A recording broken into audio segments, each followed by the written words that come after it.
Jadi dalam sejarah itu selalu ada kenapa orang pengen jadi penguasa. Jawabannya, siapa yang mau mengontrol penguasa? Orang-orang itu pun harus belajar dari orang-orang entertain. Orang-orang entertain, orang presiden itu biasa dihina, biasa diledek, biasa dipanggung, dilemparin, biasa. Sebenarnya sadar bro, sadar, gue tuh sadar mendukung itu. Cuma ada kepentingan lain. Mereka takut miskin aja. Mereka takut miskin.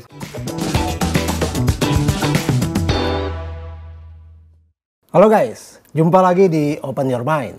Nah kali ini ngopi kita ini ditemenin sama Kang Jo. Halo Kang Jo. Thank you brother. Aduh, Kang Jo dari Bandung langsung ke sini loh. Bandung. Aduh, kumaha eta pi project teh? Pi project. Sekarang kita main di ini aja, di panggung-panggung memori seperti 90s Festival. Banyak off air ya jadinya. Banyak off air, karena teman-teman kalau syuting udah sendiri-sendiri. Iya, kayak aku syuting film layar lebar, alhamdulillah masih. Kemarin kita mainin syuting aku ada main film tentang Medan. Ada cerita tentang HKBP, No Mention di Medan. Nah, nanti sore ini katanya ada acara. Iya. Di Bulungan ya kalau saya. Di Bulungan. Acara apa tuh Kang? Acara deklarasi, sebetulnya deklarasi kami pendukung Ganjar dari mahasiswa. Mahasiswa tapi sudah keluar. Jadi alumni SMA se-Bandung, Poros Bandung Jakarta. Widih, berarti itu Bulungan tuh SMA 70, SMA 6 gitu ya? Iya betul. Kemungkinan yang di Jakarta. Kalau yang di SMA ya termasuk, kalau di Bandung SMA saya dan teman-teman. Mereka ada dari Bandung datang ke sini. Ya kebetulan mampir dengan brother di sini ketemu. Mantap. Nah, saya mau tanya nih Kang, kenapa sih Kang Jo ini sampai segitunya sama Pak Ganjar nih? Kan aku lihat-lihat udah lama nih. Setahun terakhir lah ya, kayaknya udah intens banget sama Pak Ganjar. Sebetulnya saya sampai apa ya? Sampai datang itu. Siapa yang punya kedekatan dengan Mas Ganjar gitu kan? Intinya kedekatan bukan apa-apa. Kan Mas Ganjar dari awal udah ketahuan kan, wah ini kayaknya presiden ya, gitu calon presiden. Aku cari tahu tuh, pingin tahu karena bukan pingin jadi relawan, ngefans banget. Masa kalau saya nonton Metallica sampai berani datang, berani berhadapan dengan aparat saat itu kan? Masa untuk Mas Ganjar sendiri saya kalah sama Metallica kan? Lebak Bulus saya seperti kejar-kejar saya SMA. Saya juga nonton tuh Lebak Bulus lagu kelima dibongkar. Benar. Nah, untuk Mas Ganjar juga sama. Sama ketika saya juga ngefans banget dengan Jokowi dulu. Nggak ada tuh yang bilang, saya malah nolak. Ketika masuk aja di tim Projo, masuk aja. Nggak mau. Dikasih, nanti ada pembayaran, ada dan sebagainya gitu. Saya bilang nggak mau. Kenapa? Karena nanti kalau saya dibayar, nantinya saya punya tujuan berbeda. Dan ada beban ya, ada beban. Betul. Loh, nggak enak. Jadi utang budi dan sebagainya. Dan saya nggak suka kayak gitu. Jadi malah kalau saya harus nonton fans, saya harus bayar kan. Metallica, Duran saya bayar. Nah, ini juga harus bayar. Jadi ini mau gratis saya kejar kemanapun Mas Ganjar. Akhirnya temuin lah. Jadi ngomongin Metallica Duran, ketahuan umurnya kan. Iya, ketahuan umur. Kita bukan udah Gen Z lagi, tapi kita sempat jadi Gen Z dong. Kan? Nah, kayak gitu. Jadi ya saya cari tuh sampai akhirnya ketemu dengan orang-orang yang memang bisa bertemu, bisa bertemu. Yang saya bisa lakukan adalah bikin konsep-konsep. Sampai ketemu Pak Arsad juga kan sebelumnya. Ya, betulnya kayak gitu. Tapi ya mungkin, tapi untungnya yang saya suka dengan Mas Ganjar, ini yang luar biasa. Apa tuh? Beliau negur duluan loh. Oh gitu? Saya bukan siapa-siapa, tapi negur duluan dan senyum. Saya banyak cerita yang sebetulnya udah susah banget untuk ketemu. Jadi gini bro, jadi kalau misalnya ketemu dengan idola kita ya apalagi yang misalnya mau nyalon juga presiden dan sebagainya. Itu sama dengan waktu zaman Pak Jokowi dengan Pak Ganjar juga saya susah banget tuh. Pasti. Adapun sudah dekat, itu kadang-kadang bikin kita frustrasi. Tapi nggak tahu kenapa, karena mungkin nurani ya, karena tidak punya niatan buruk dan sebagainya. Ketemu. Dan selalu diberikan waktu walaupun beberapa menit berdialog, bahkan Pak Jokowi dan Pak Ganjar pun hari ini itu negur duluan, senyum duluan. Ini kan sesuatu yang amazing banget ya. Akhirnya ya udah, makin kayak jatuh cinta. Jodoh gitu ya. Kayak jodoh. Tiba-tiba. Ketemu berapa kali, terus beliau duluan lah, negur duluan. Saya pikir juga besoknya lupa lagi. Itu berjalan waktu sekitar 6 bulan, 3 bulan, ketemu, negur lagi, duluan juga. Bahkan terakhir saya nggak ngerti tuh waktu di Bandung ada kampanye akbar, saya ditelepon seseorang dan saya agak ngeri juga tuh. Nelpon saya angkatan bro, masih berdinas. Ganjar minta tolong. Wah gue bilang, karena sobat. Saya bilang, lo jebak gue nih, gitu kan. Karena banyak kesan desus kan, gini-gini. Enggak lah, enggak. Ganjar minta telepon, minta motor, gitu kan. Minta motor. Tolong cariin, gitu. Wah bener nih, deg-degan juga dong. Tapi di sisi lain, ini, waduh, ini ketemu yang paling intens pastinya kan langsung ya. Pak Ganjar minta juga pinjemin motor kan. Terus saya usulin, gimana jangan pakai motor-motor yang branding gitu kan, yang mahal-mahal kayak Harley jangan dan sebagainya. Kayak saya naik Harley kan, jangan, saya bilang. Oh enggak, minta saya cariin modifikasi anak Bandung. Karena Bandung kan sangat bagus sekali untuk modifikasi. Sekaligus itu mengangkat lagi para modifikator kan. Udah konten lokal lah ya. Akhirnya dapat modifikasi Bandung lewat temanku dan akhirnya dapat nyantai. Ya itulah, Tuhan menggariskan lagi, ternyata kita lupa bawa helm. Akhirnya ada helm. Aku juga mikir diri sendiri dulu dong. Saya pikir gimana, wah lupa bawa helm. Taunya ada orang baik. Ju, ini helmnya buat Mas Ganjar. Aku bawain dan aku pakein helmnya. Dan Mas Ganjar bilang, saya nggak bisa pakai helmnya. Karena itu helmnya memang standar bagus bro. Jadi diikat kayak pembalap-pembalap GP gitu. Nggak langsung klek gitu. Itu yang sebenarnya tidak masuk di standar nasional Indonesia SNI ya. Nah itu untuk pembalap gitu. Helmnya bagus. Walaupun buatan kita.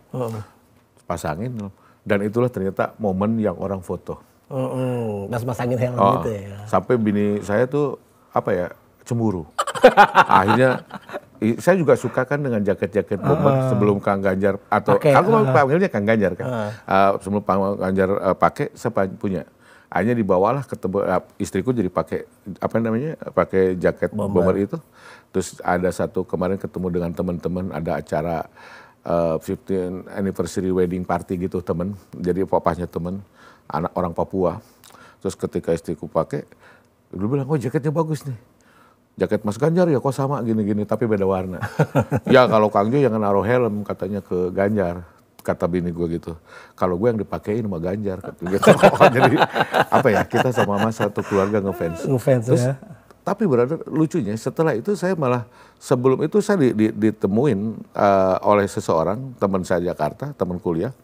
Dan dia minta tolong untuk Mahfud. Wah udah deh. Ini kan satu ini juga kan. Nah, aja saya bantuin tuh untuk Mahfud. Walaupun banyak kendala, banyak cerita dan sebagainya. Justru Pak Mahfud duluan yang bertemu dengan saya. Dan tim Pak Mahfud pada saat itu ada Om Rizal, siapa ya saya lupa tuh. Terus di Jakarta, saya bikinin konsep hanya dalam waktu 5 menit. Saya dicecar dari sana kemari, kita Zoom, kadang ada waktu lagi Pak Mahfud mau ke Bandung dalam rangka deklarasi anti korupsi sedunia. Dan akhirnya saya dengan salah satu orang dekat dengan Pak Mahfud ini, itu saya cariin tempat, terus akhirnya dapat di hotel lah.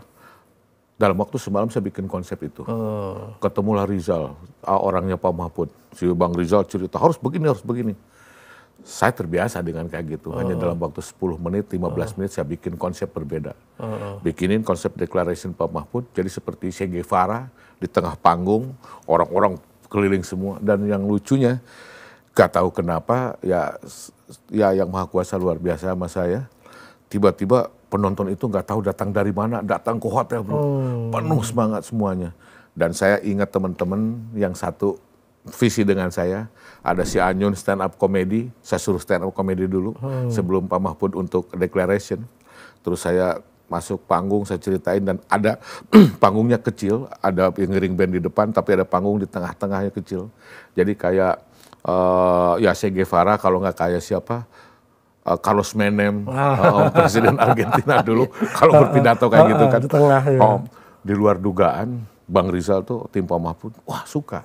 Sampai akhirnya, Ju, siap-siap aja. Kamu ikut seluruh Indonesia keliling. Terus saya bilang, enggak, saya nggak suka gitu. Saya di Bandung, tapi kalau Anda semua butuh, insya Allah saya bantu. Terus saya juga punya teman yang bawa anak Jakarta itu, teman alma mater saya. Yang itu, kalau namanya Iwan, kalau Iwan ikut sana, saya coba bantu Iwan. Tapi kalau untuk keliling, dan saya juga ada tim-tim dari Pak Mahfud, kalian aja deh. Tapi kalau kalian butuh konsep, nanti insya Allah saya bantu. Jadi senang bro. Nah, apa yang bikin saya senang juga dari mereka berdua ya. Mereka sangat-sangat aware dan sangat-sangat open mind untuk saya membuat konsep. Makanya konsep saya ini adalah konsep yang menurut orang bagus banyak. Tapi kalau seandainya ada paslon-paslon tertentu yang tidak menerima konsep, ya maaf itu konsep kampungan menurut saya. Kalau saya gini, Pak Mahfud dan timnya serta Pak Ganjar, wah ini kok bisa gini, itu yang saya mau gitu bro. Tapi kalau mereka laksanakan, banyak yang nggak suka, itu saya pikir, wah ini nggak benar. Nah ini konsep saya, ini konsep yang Gen Z bro, yang orang ya konsep entertain lah, bro kayak gitu. Ya saya juga dulu zaman Pak Jokowi, aku juga sedikit bikin konsep tidak langsung, tapi lewat temenku saya masih masukkan tuh Pak Jokowi naik motor ke panggung, itu lewat temenku yang berhubungan dulu dengan Bapak Wisnu Tama, dengan Pak Erick Thohir. Pak Erick Thohir datang ke Bandung, mintain konsep ke aku juga. Kang tolong bikinin, saya mau datang. Dalam waktu 10 menit dulu, oke aku bikin, cet gitu bro. Itulah. Nah tetapi dari semua yang aku pengalaman itu, Pak Ganjar memang aku nggak pernah bikinin konsep itu bro, konsep udah jadi. Tapi saya nggak bisa lupakan dengan senyumnya, dengan kebaikannya, dengan humble-nya.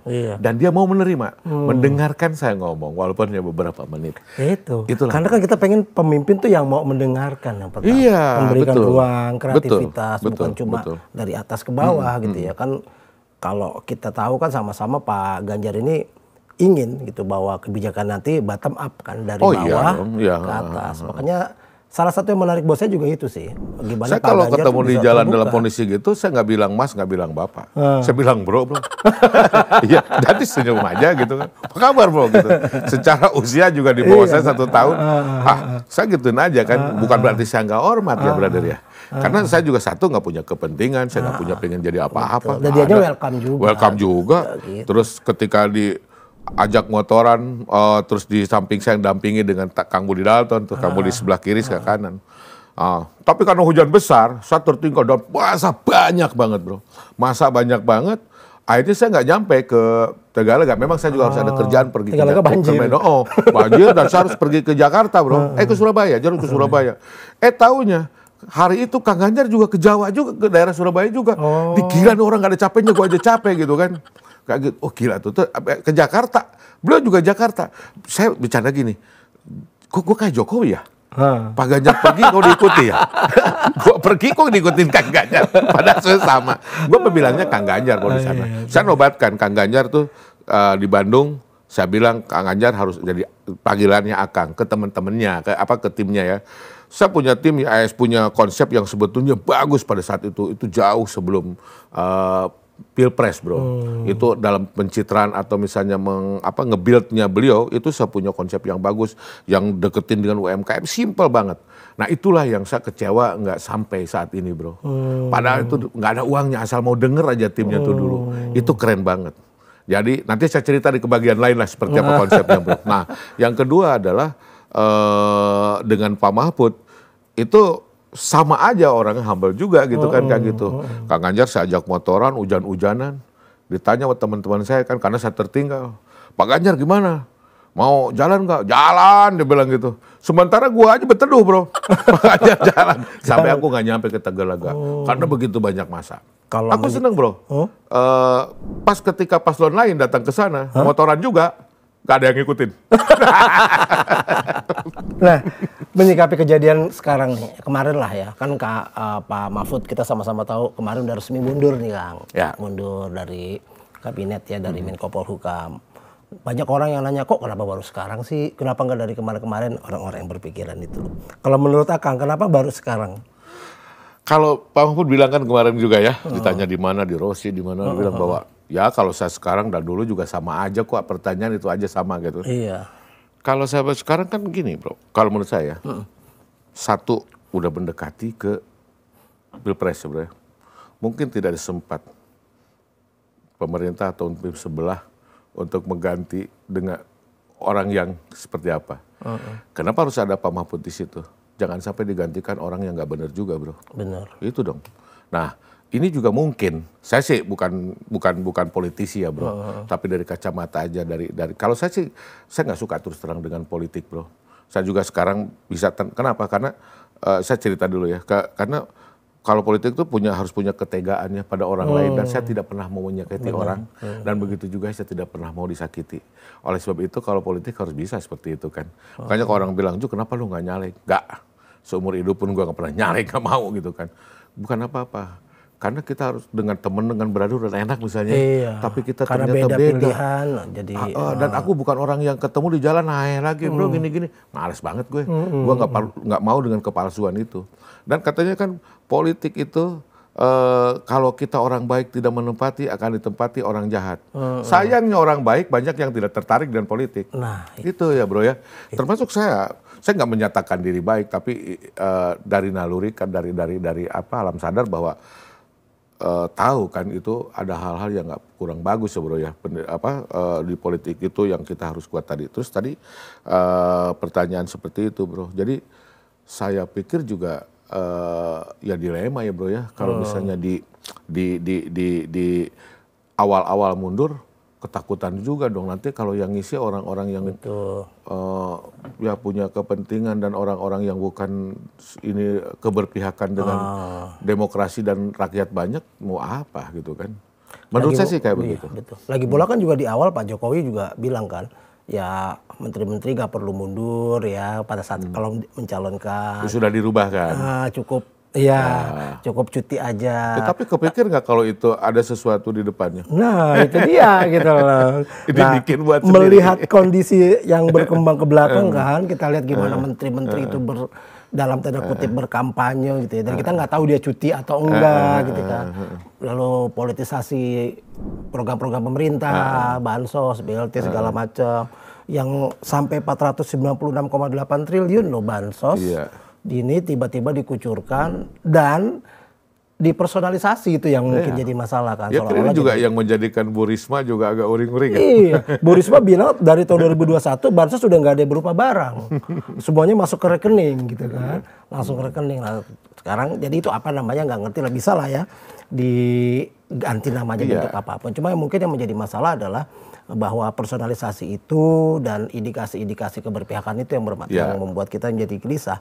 Yang menjadikan buat saya ini Kang, kok masyarakat dianggap bodoh gitu ya, dianggap kok kayak kan saya gini bro, sekolah saya, background saya kan sejarah ya di Unpad. Jadi dalam sejarah itu selalu ada kenapa orang pengen jadi penguasa. Jawabannya, siapa yang mau mengontrol penguasa? Ngerti nggak maksudnya? Iya. Siapa yang mau mengontrol penguasa?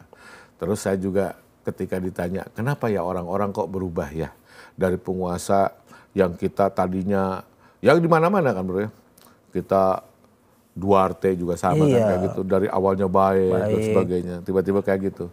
Saya bertanya pada orang-orang termasuk dosen saya, kenapa bisa gitu? Jawabannya cuma satu, sebab jadi penguasa itu enak. Gitu aja. Nah, itu coba jabarkan baik-baik kan seperti apa ya bro. Nah oleh sebab itu ke pembikinan peraturan dan sebagainya, dengan ada perubahan dan sebagainya, sebenarnya kita harus tahu indikasinya kemana. Apakah ini memang tendensi untuk ada niatan ke depan?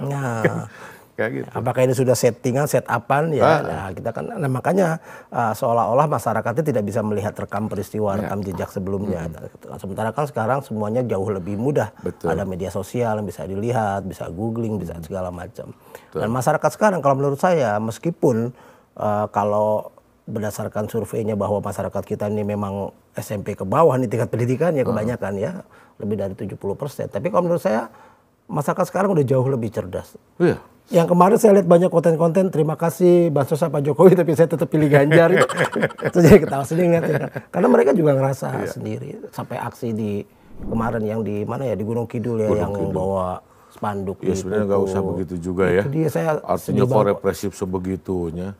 Saya mungkin nggak tahu bro, kalau saya melihat, ya saya nggak kenal juga, nggak kenal dekat, cuma 2 kali berjumpa dengan Bapak Presiden Jokowi ya. Tapi kalau mungkin Pak Jokowinya tahu nggak gitu-gitu amat kali bro. Iya. Ya ya, kok ini represif banget ya orang ininya ya, orang ketakutan mau pengawal atau ajudan nggak ngerti lah siapa itu. Yang ngomong kayak menghadapi preman kayak gitu ya. Itu yang aduh. Kalau lihat videonya kan jelas banget tuh, langsung disamperin, direbut. Padahal cuma kayak begitu kok. Saya aja kan kalau misalnya kan punya grup band gitu kan, punya grup band. Terus ada pemain saya yang apa namanya yang bermasalah secara administrasi, terus nggak dikena hukuman, nggak dimainin gitu kan, grup punya grup. Terus mau apa, mau band, mau grup apa juga, pas ketika main panggung kan banyak yang bawa spanduk. Zaman kita ngeband juga, where is Ingwi, kan? Padahal kita punya masalah dengan dia. Misalnya, mana teman saya, mana pemain gitar, mana si Anu. Kalau lihat spanduk itu kan kesel. Tapi kenapa kita juga nggak, itu biasa aja kan. Makanya aku pikir bahwa para politisi itu juga harus belajar bro, dari orang-orang berkesenian, biar tahu besar hatinya. Jangan seperti preman, loman gitu aja, kayak gitu, ambil kayak gitu. Makanya orang-orang itu pun harus belajar dari orang-orang entertain. Orang-orang entertain, orang berkesenian itu biasa dihina, biasa diledek, biasa dipanggung, dilemparin, biasa. Dan itu ketersinggungan itu, kalau misalnya kita punya tersinggung bisa marah bro. Iya kan, dicaci maki di atas panggung. Kan Pak Jokowi sendiri bilang, kampanye harus menyenangkan. Kenapa jadi begitu kalau menyenangkan gitu kan? Iya kan, kalau kita misalnya datang, kita seneng band ini, terus tiba-tiba, oh enggak, gua pengen ini, biasa, gitu kan, sama aja. Iya, tapi gini Kang, ini kan besok kita mau debat lagi nih, tanggal 4 ya, debat terakhir. Nah, kalau kita capres lihat, tapi ya? Oh ya, capres terakhir. Nih, apa sih harapan Akang lah di debat yang besok nih, kita pengennya Akang mau dapetin debat yang kayak gimana? Estimasinya kayak gimana pengennya nih? Gini bro, kalau aku lihat ya debat itu terutama di cawapres ya bro ya. Kemarin terakhir ya. Nggak dapetin apa-apa. Jadi gini ya, itu kayak seolah-olah mau menelanjangi bahwa gua tuh lebih tahu, lu yang tuh lu nggak tahu. Misalnya kayak gini bro. Ya jelas nggak tahu. Orang manusia keterbatasan.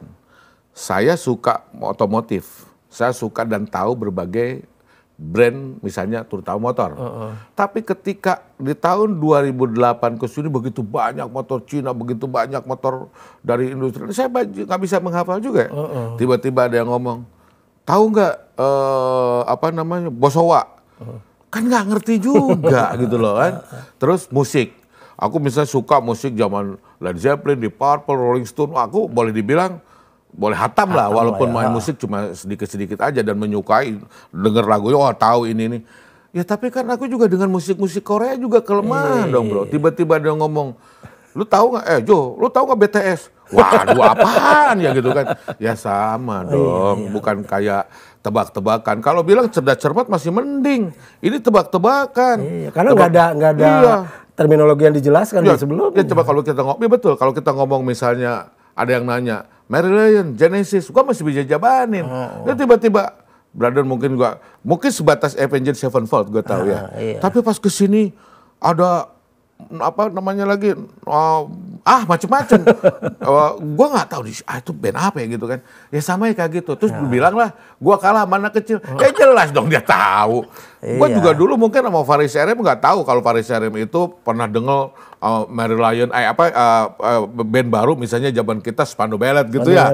Mungkin belum tahu. Kalau zaman Faris RM kalah sama gue. Tapi bukan berarti bahwa Faris itu dari segi musikalitas dan pengetahuannya lebih jelek dari gue. Gue tetap hormat dong sama dia. Gitu aja lah sama sebenarnya kan bro. Nanyain soal Greenflation. Nggak ngerti lah. Ya mungkin bukan bagiannya dan nggak terdengar sampai akhirnya Rocky Gerung juga ngomong seumur hidup gue baru dengar katanya kayak begitu apa istilah itu. Iya, karena nggak dijelasin juga sebelumnya. Iya. Terus apa yang mau didapat dari pertanyaan Iya, itu? makanya menurut aku sih Tujuannya apa mendingan, saya pikir lebih baik sih teman-teman baik Ganjar maupun Anies saya pikir ya. Masih lebih baik loh ketika ada debat sudah mulai panas, Anies juga tidak menanggapi dan tidak melayani. Coba kalau Anies mau melayani lagi, wah makin ribet itu di situ. Nah, menurut aku sih kayak gitu kalau ingin di debat capres, debatlah soal bagaimana visi misi ya. Bagaimana kalau Anda terpilih jadi presiden menghadapi persoalan HAM misalnya. Bagaimana kalau misalnya ya tadi saya bilang apa namanya sebelum kita di sini. Ada nggak sih orang-orang koruptor yang terjerat dengan kasus HAM, koruptor, ada nggak ketegasan? Kenapa orang-orang masih ada koruptor, masih ada orang-orang yang terlibat kasus HAM berkeliaran?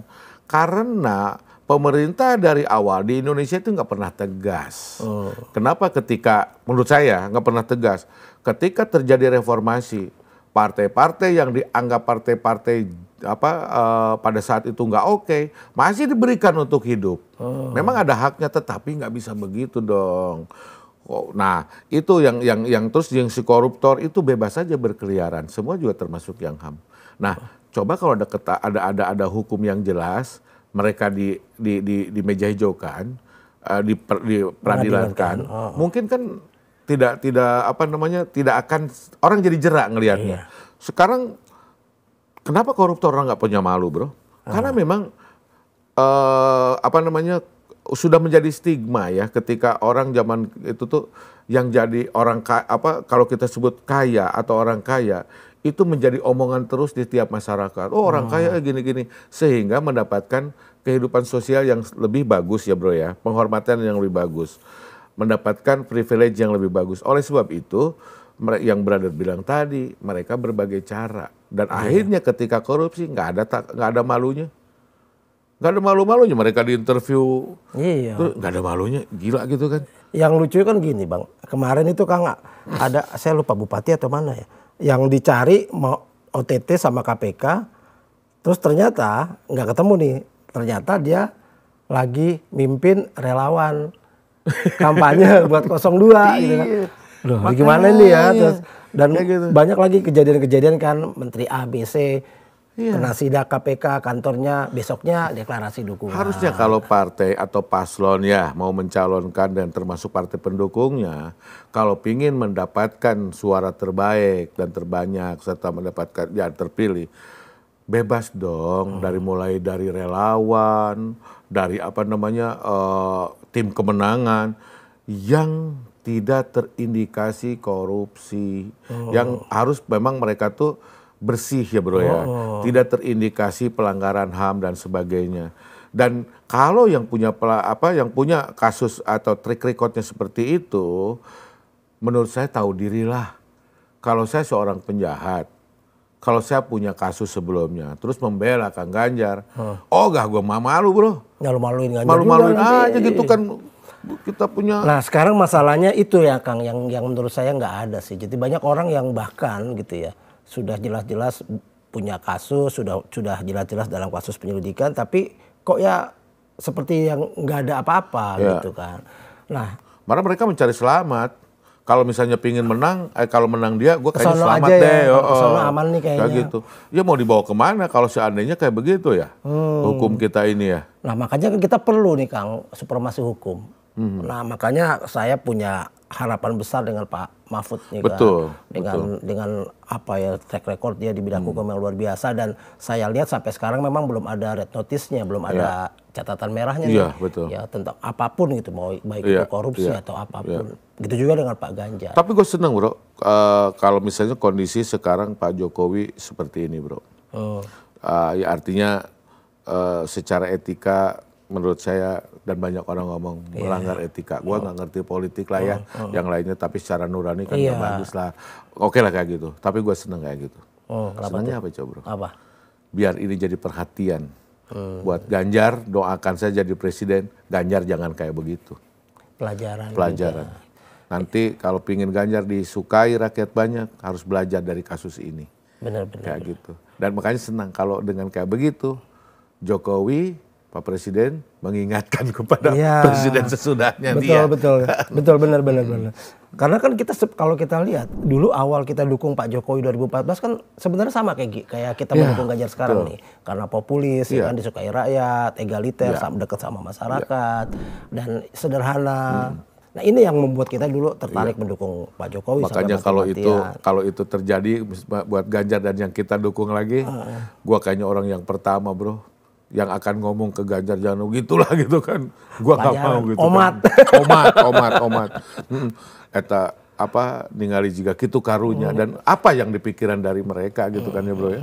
Nah Kang, besok kan ini debat ini salah satunya soal ada temanya ini soal kebudayaan dan pendidikan nih, inklusif kebudayaan. Ya Akang kan orang seni berpuluh-puluh tahun ya. Harapan Akang nih yang nantinya bisa diakomodasi sama pemimpin kita nih ke depan soal kebudayaan apa nih Kang? Tidak ada, jarang sekali bro dari wacana-wacana juga dari seminar-seminar dari apa ya bercerita tentang bagaimana memajukan budaya ya. Tapi jarang sekali orang yang berpikir. Aku pengennya sih sebetulnya besok tuh budaya itu begitu penting. Kenapa begitu penting? Orang yang kehilangan identitas budaya bro mudah dijajah. Penjajahan itu bukan lewat bersenjata saja, tapi penjajahan itu macam-macam, ada proksi, ada sebagainya. Nah, dari agama juga bisa penjajahan, bro. Nah, kenapa? Lihat, orang yang mudah masuk orang asing dan merubah semua tatanan hidup termasuk budaya dan bahkan persenjataan, masuk senjatanya atau ada peperangan, itu adalah orang yang sudah meninggalkan budayanya. Vietnam dulu ketika Vietnam Utara dan Vietnam Selatan ya, itu kan kenapa Vietnam bisa menang dengan melawan Amerika, bro? Karena Amerika pada saat itu sebetulnya bukan hanya bersenjata, tapi kan dari Perancis dulu tuh kan. Ketika Perancis masuk, nah Amerika kenapa sama Perancis ditinggalkan masuklah Amerika kan. Nah ketika Amerika masuk, disitulah budaya-budaya Vietnam dihilangkan. Dengan apa? Ada zaman Boney M, ada zaman The Beatles, pada masuk di situ semua cewek-cewek Vietnam pakai baju rok mini dan sebagainya. Inilah yang membuat kesal orang-orang Vietnam Utara pada saat itu, orang Vietnam yang kesal pada saat itu. Dan dia saya nonton di sebuah film dan ada dalam catatannya kalau nggak salah tuh 52 day, lupa 52 hari lah, 52 hari kalau nggak salah ya, 52 days before Saigon Fall. Jadi sebetulnya yang dianggap jahat pada saat itu adalah orang Rusia yang mau datang dengan paham komunisnya dan mereka pergi berduyun-duyun ke Amerika karena Amerika baik itu duta besarnya yang berkeluarga dengan orang Vietnam, bahkan orang Vietnam sendiri pada pergi ke eksodus ke negara manapun. Tahu nggak 52 hari mereka datang bro, yang dibilang jahat gitu kan, sama orang yang pro Amerika, mereka datang dengan membawa buku-buku budaya. Ternyata bukan jahat. Kamu yang pakai rok mini, pakai lagi baju ini, baju Vietnam, kebaya Vietnam tuh, pakai baca buku ini, silakan kamu balik lagi ke budaya kita. Dan disitulah orang-orang Vietnam kuat sampai bisa mengusir mereka. Iya. Semua bro, sekarang berada tahu budaya yang tidak pernah punah sampai sekarang di dunia apa? Hanya dua, China sama Yahudi. Ya kan, budaya. Betul. Yang lainnya Sumeria, Assyria, Babilonia, Romawi punah. Tapi Yahudi dengan China itu tidak pernah hilang dan mereka masih tetap kuat dengan budayanya. Orang yang mencintai budayanya, leluhurnya, pasti akan menjadi negara kuat dan terbukti China dengan Yahudi menjadi negara paling kuat karena akarnya itu. Jadi tidak akan ada pengaruh-pengaruh yang dari luar yang menganggap begini-begini diadu dombakan. Tidak akan ada pengaruh yang begini-begini karena kita tahu budaya kita budaya yang sebenarnya apa? Budaya yang sudah toleransi, budaya yang penuh etika. Ya karena kita sering menghilangkan budaya-budaya masa lalu yang dianggap itu kampungan sudah lama, padahal itu adalah nilai luhur. Pak Mahfud saya melihat punya nilai luhur itu. Kemarin diucapkan lagi ketika Pak Mahfud konon katanya mengundurkan diri. Saya dengan Pak Jokowi beliau mengangkat saya dengan sebuah kehormatan, sebuah apresiasi yang tinggi, saya juga harus menghormati beliau datang lagi. Itu kira-kira. Balik ke etika lagi. Etika, siapa yang punya etika yang terbaik? Betul. Ya kita dari hati yang paling dalam aja, bro, udah tahu bahwa yang punya etika terbaik, menurut saya, untuk sementara, walaupun saya tidak bisa, saya prediksi, tidak bisa memprediksi masa depan ya, bro ya. Untuk sementara buat saya Ganjar dan Mahfud, bro. Itu ya. Nah selebihnya kalau misalnya nanti ada apa-apa putaran kedua dan sebagainya, kita lebih oke lah kepada yang mendekati nilai-nilai Nusantara itu aja. Kan yang jadi masalah kan memang banyak orang yang memprovokasi hal-hal yang seharusnya dipahami sebagai konsep kebudayaan. Kayak misalnya kemarin dulu ya pernyataan Pak Mahfud soal Islam hanya bisa maju jika bersentuhan dengan keindonesiaan.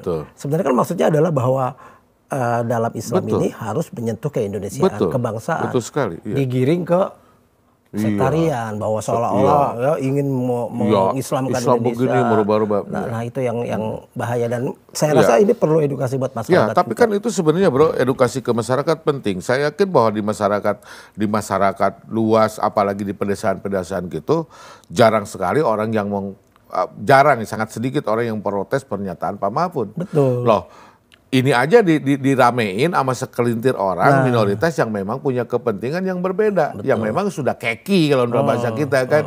Diomongin kayak gitu. Akhirnya duri inilah yang menjadi besar. Saya waktu SD udah bilang, udah dapat tuh, kita Muslim, kita ini. Tapi kita adalah Muslim. Muslim yang Indonesia. Udah dapat dari dulu pelajaran itu. Mengadapted agamanya, tapi budaya kita itu lebih bagus. Bahkan jauh sebelum ada istilah Islam Nusantara yang kontroversi, bro, saya bangga tinggal di Bandung. Di Bandung mah sudah ada yang namanya Universitas Islam Nusantara. Udah bikin Uninusnya, Universitas Islam Nusantara. Dari zaman dulu. Kan? Ya itulah Kang. Jadi memang kita berharap kita dapat pemimpin yang sangat tahu etika, bisa memberikan edukasi tentang moral dan sebagainya. Kan tentu kita juga nggak mau dapat pemimpin yang menginjak-injak etika. Terus kalau ngomongin politik, kita juga represif ya. Terus kita dikejar-kejar juga ke zaman dulu. Mungkin berada dengan saya nggak jauh angkatan walaupun saya lebih tua ya. Kita kan masih ingat waktu mahasiswa takut. Waduh, ada Laksus zaman itu ya. Ada ini, wah gini-gini. Kok nggak ada kebebasan untuk itu ya? Ya sekarang, saya juga lega zaman sekarang. Zaman ya nggak bagaimanapun juga, terima kasih juga Jokowi lah yang sudah kawal kemarin ya, yang sudah membuka itu semua, bahwa kita jadi ada kebebasan itu juga. Sekarang saya jadi bisa, bro, berkata politik. Hari ini saya lega, ya kan, politik. Nah ini sudah ngomong politik di depan umum. Ya, jadi mudah-mudahan saja debat besok kita dapat sesuatu yang lebih daripada debat yang kemarin. Kita bisa mendapatkan pemimpin yang mau bicara moral, bukan ideal lah ya. Ideal. Ketika kita tanya soal sopan santun, jawabnya emang gue pikirin, yang nggak kayak gitu ya. Tapi karena seperti yang Akang bilang, bahwa moral dan etika inilah yang akan menjadi sumber kekuatan sebuah negara. Ya karena kan saya sekali lagi bukan orang hukum, bukan apa-apa. Orang hukum pasti kan ada yang bilang begini, ada juga sanggahannya begini kan. Tapi saya yakin, bro, mereka juga yang mendukung yang mendukung di sebuah di sebuah kekeliruan. Sebenarnya sadar, bro. Sadar, gua tuh sadar mendukung itu. Cuma ada kepentingan lain. Sebenarnya kita masih punya hati nurani. Masih hati nurani. Nurani setiap orang tuh sebenarnya sama. Ada kepentingan, yang berbicara itu kepentingan. Mereka takut miskin aja. Mereka takut miskin. Mereka takut tidak jadi apa-apa. Kalau menurut saya kan kayak gini-gini juga saya nggak mau jadi apa-apa. Ya siapa lagi? Saya nggak mau kok kalau nanti misalnya saya dipanggil jadi menteri, dipanggil menteri gitu. Misalnya nggak mau, atau panggil ini komisaris, bukan, nama saya bukan itu, nama saya juga nggak mau. Jo komisaris. Oke, Kang Jo. Komis kucing bener, bro. Udah mau ngopi bareng.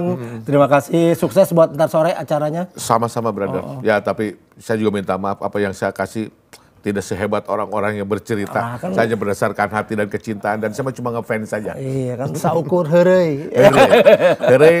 Heureuy mudah-mudahan bisa berguna buat orang banyak. Gitu. Amin. Thank you. Bangga, silakan diminum kopinya, Kang. Oke guys, sampai ketemu di Open Your Mind.